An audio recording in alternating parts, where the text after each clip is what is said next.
வணக்கம். முனைவர் கி. ராம் கணேஷ். இன்னைக்கு நாம நாட்டுப்புறவியல் சார்ந்து சில செய்திகளை மட்டும் இந்த பதிவில் தெரிஞ்சுக்க போகிறோம். நாட்டுப்புறவியல்னா என்ன? அதுக்கு அறிஞர் பெருமக்கள் நிறைய விளக்கங்கள் கொடுத்துருக்குறாங்க. அதில் முதல்ல என்ன சொல்கிறாங்க அப்படின்னா, மண்ணினுடைய மைந்தர்களாக இருப்பாங்க இல்லையா, அந்த மக்கள் அவங்களுடைய மனசில் உருவாகி வெளியான அந்த படைப்புகள் தான் நாட்டுப்புற இலக்கியங்கள் அப்படின்னு சொல்கிறாங்க. அது மட்டும் இல்லாமல் நாட்டுப்புற மக்களுடைய பழக்க வழக்கங்கள், பண்பாடுகள், நம்பிக்கைகள், அவங்களுடைய இலக்கியங்கள் இதையெல்லாம் ஆராயக்கூடியதைத்தான் நாட்டுப்புறவியல்னு சொல்கிறாங்க.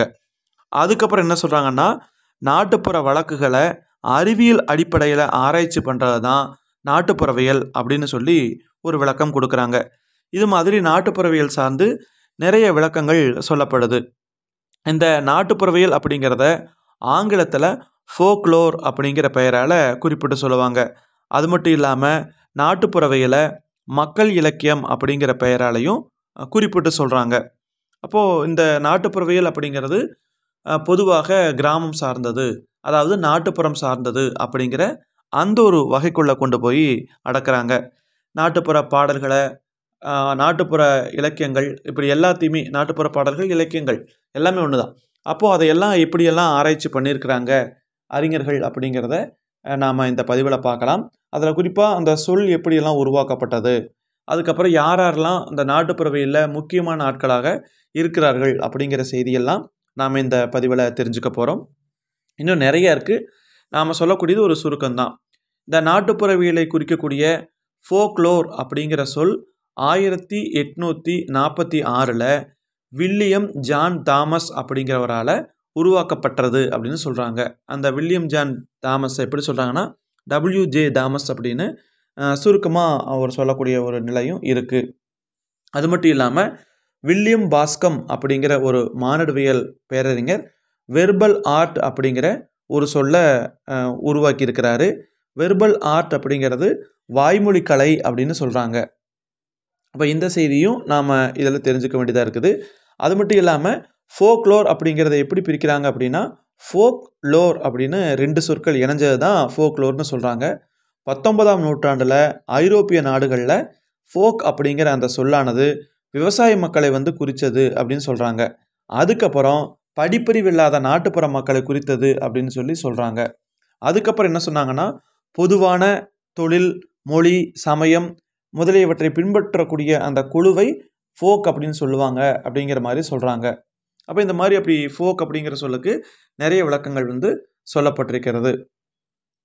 அதுக்கு அடுத்தபடியாக நம்ம என்ன தெரிஞ்சுக்க போகிறோம் அப்படின்னா, இந்த ஃபோக்லோர் அப்படிங்கிற அந்த அந்த அதில் நாட்டுப்புற இலக்கியத்திற்கு 5 முக்கிய பண்புகள் இருப்பதாக அந்த ஜான் ஹெரால்டு பிரின்வாட் அப்படிங்கிறவர் குறிப்பிடுறாரு.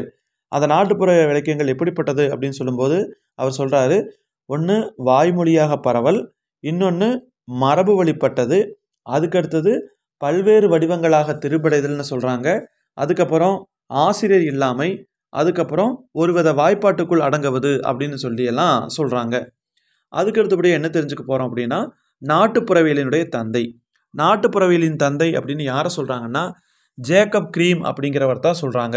அதுக்கு அடுத்தபடியாக தமிழ் நாட்டுப்புறவியலின் தந்தைன்னு யாரை சொல்கிறாங்கன்னா, வானமாமலை அப்படிங்கிறவங்கள சொல்கிறாங்க. இந்த நாட்டுப்புறவியலின் தந்தைன்னு சொல்கிறோம் இல்லையா, அந்த ஜேக்கப் கிரீம், இவரும் இவருடைய சகோதரரும் சேர்ந்து நாட்டுப்புற கதைகளுடைய முதல் தொகுதியை 1812 கொண்டு வந்திருக்கிறாங்க. அதை தொடர்ந்து 1815 இன்னொரு தொகுதியும் வெளியிட்டிருக்கிறாங்க. 1884 இவர்களுடைய ஆய்வு ஆங்கிலத்தில் வெளியாகிருக்குது அப்படிங்கிற செய்தி சொல்கிறாங்க. அது மட்டும் இல்லாமல் ஏறக்குறைய 50க்கும் மேற்பட்ட மொழிகளில் இவங்களுடைய அந்த ஆய்வுகள் வெளியாகிருக்குது அப்படின்னு சொல்கிறாங்க. அது மட்டும் இல்லாமல் நாட்டுப்புற கதைகள், புராண கதைகள் இதுலையெல்லாம் இவங்களுடைய ஆய்வு ஒரு பரந்திருந்தது அப்படிங்கிற செய்தியை சொல்கிறாங்க. அதுக்கப்புறம் 1882 கதைகளின் ஒப்பாய்வு அப்படிங்கிற ஒரு நூலும், 1835 ஜெர்மன் புராணவியல் அப்படிங்கிற ஒரு நூலும் வெளிவந்ததாக குறிப்பிட்டு சொல்கிறாங்க. அப்போது நாட்டுப்புறவியலின் தந்தை அப்படின்னு சொல்லக்கூடியவர் ஜேக்கப் கிரீம், தமிழ் நாட்டுப்புறவியலின் தந்தை அப்படின்னு குறிப்பிடப்படக்கூடியவர் வானமாமலை அப்படிங்கிற செய்தியை தெரிஞ்சுக்கலாம். வானமாமலையை பொறுத்தளவில் இவர் தமிழ்நாட்டை சார்ந்தவர். இவருடைய பாடல்கள்லாம் பார்த்தீங்கன்னா தமிழர் நாட்டு பாடல்கள் அப்படின்னு சொல்லிட்டு மிகப்பெரிய ஒரு தொகுப்பவே வெளியிட்டிருக்கிறார். அதுக்கு அடுத்தபடியாக நம்ம தெரிஞ்சுக்க போகிறது என்ன அப்படின்னா, நாட்டுப்புற இலக்கிய மும்மணிகள். யாரெல்லாம் நாட்டுப்புற இலக்கியத்தில் மும்மணிகள்னு சொல்லப்படுறாங்க அப்படின்னு பார்த்தா ஒரு 3 பேர்த்த குறிப்பிடுறாங்க. அதில் முதலாவதாக அண்ணா காமு. இந்த அண்ணா காமு அப்படிங்கிற இவரை சொல்கிறாங்க. அதுக்கு அடுத்தபடி யாரை சொல்கிறாங்கன்னு பார்த்தீங்கன்னா கி.வா. ஜெகநாதனை சொல்கிறாங்க. மூன்றாவதாக நா. வானமாமலை. இப்போ பார்த்தீங்க இல்லையா தமிழர் தமிழக நாட்டுப்புறவியலின் தந்தைன்னு அவரை சொல்கிறாங்க. இவங்க 3 பேர்த்தையும் நாட்டுப்புற இலக்கிய மும்மணிகள் அப்படிங்கிற பெயரில் குறிப்பிடுறாங்க. அதுக்கப்புறம் இதில் கி.வா. ஜெகநாதனை பற்றி ஒரு செய்தி நம்ம தெரிஞ்சுக்கலாம்.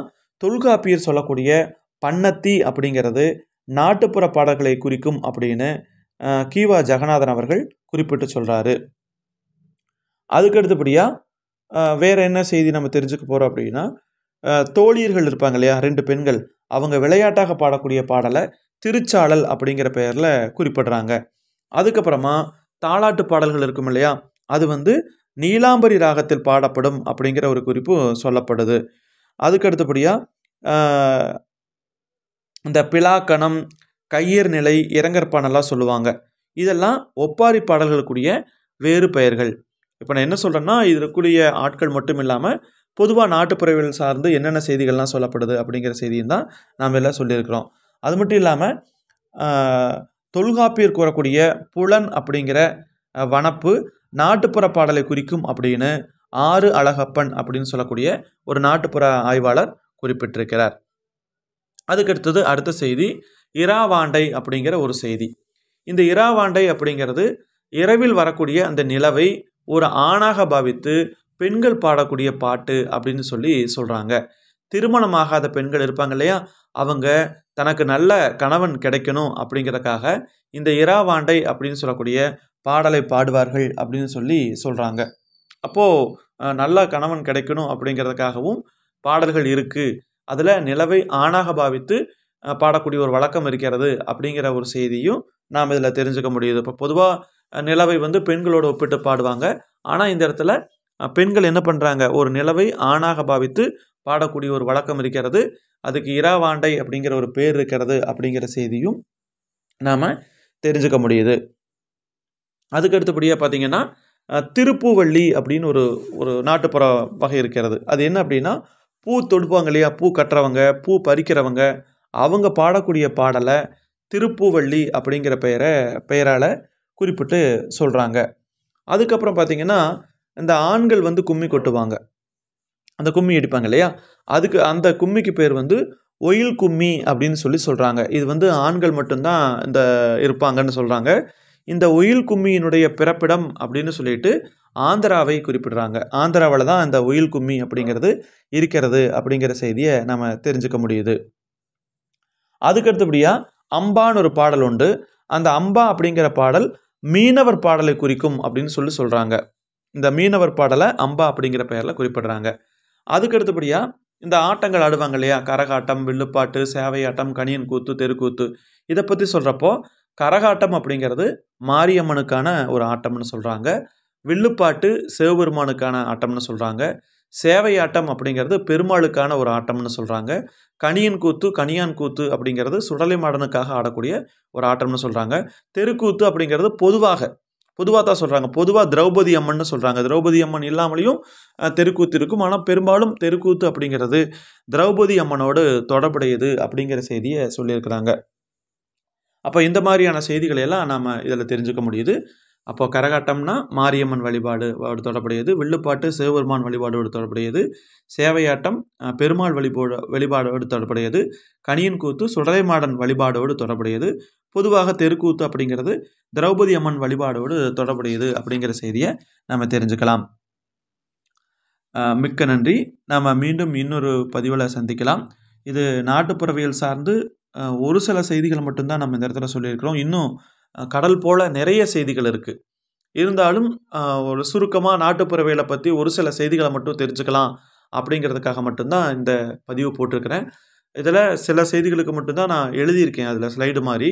மற்றதெல்லாம் நான் பொதுவாக இருக்கக்கூடிய செய்திகளை சொல்லியிருக்கிறேன். அதுக்கு ஸ்லைடு அப்படிங்கிற மாதிரி போடலை. நீங்கள் நல்லா புரிஞ்சுக்குங்க. மிக்க நன்றி. மீண்டும் நாம் இன்னொரு பதிவில் சந்திக்கலாம். நன்றி.